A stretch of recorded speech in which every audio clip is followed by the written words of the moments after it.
pretty common for people to lose interest in things, but the trouble can start when it was something you used to love doing.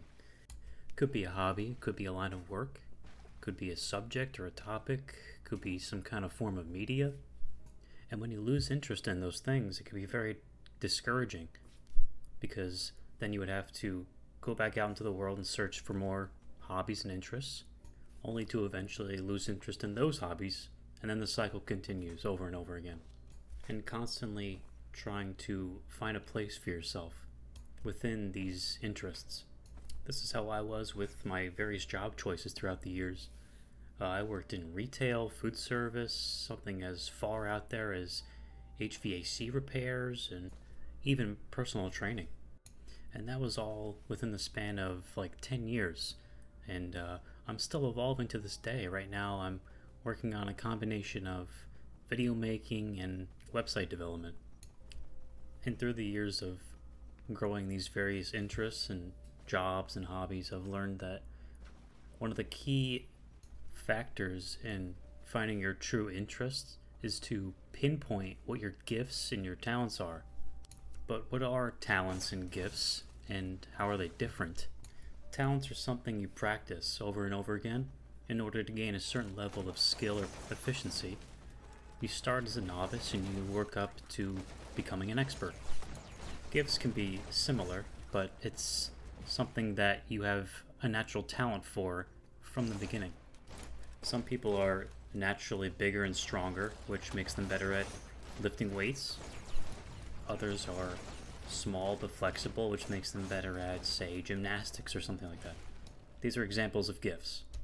And when it comes to finding interests within talents and gifts, you tend to enjoy things more if you are proficient at them. For example, let's say someone is naturally good at writing. They may not particularly like it, but through time and practice, they can grow to really appreciate their work, further increasing the time that they practice and increasing their skill level, and their interest grows more and more thereafter. Another more common way, but is still super important, is to just simply try as many things as possible. Obviously within reason. Don't go out doing drugs or something like that. I mean, like exploring hobbies that you would have never thought to try before, or research different subjects that you've never even looked into. And the point of trying as many things as possible is that eventually you will find at least one or two things that you will have some level of interest in. Now, it could take months, could take years, but the more interests you gather throughout your years, the better. However, there is something that you should avoid when doing this. Try to avoid becoming a jack of all trades, being mediocre at everything and great at nothing.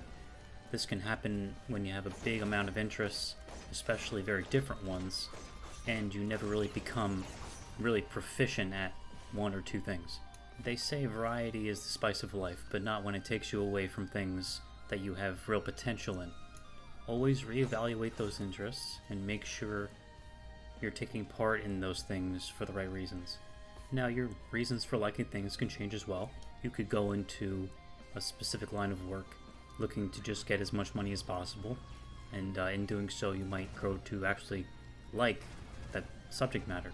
Or on the flip side, you could go into a line of work looking for way more money than is actually possible, get let down, and then lose all interest in your line of work, and then you're stuck without a career.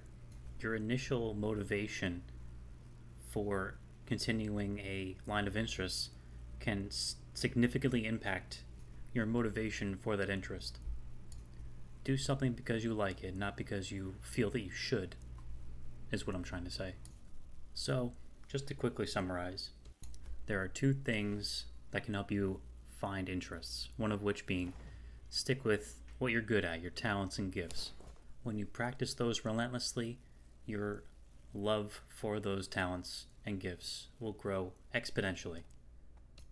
Another thing is to simply try everything. Try a bunch of new things, and statistically you're bound to find at least a couple, if not more, interests, hobbies, subject matters, topics that you have real interest in.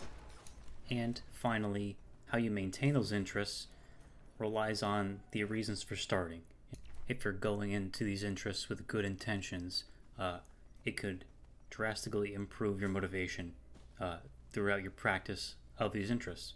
Now, obviously, this process could take months, years, sometimes even more, but that's the beauty of life, pretty much. And yeah, that's all I really have for today. Thank you guys so much for watching, and I'll see you in the next video.